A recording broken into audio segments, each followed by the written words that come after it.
దేవుని శక్తి కలిగిన వాక్యము నువ్వు ఎప్పుడైతే వింటావో అది నీ చెవుల వెంబడి నీ శరీరంలోనికి వెళ్ళి ఏం చేస్తుంది?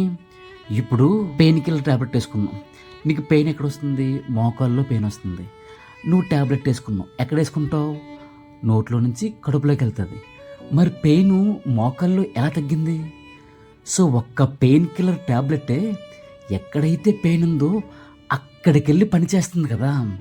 అలాగే నువ్వు ఎప్పుడైతే శక్తి కలిగిన వాక్యము విన్నావో ఆ వాక్యము నీ జీవితంలో ఏ పరిస్థితిలోనికి వెళ్ళాలో ఆ పరిస్థితిలోనికి వెళ్ళి అక్కడ పనిచేస్తుంది.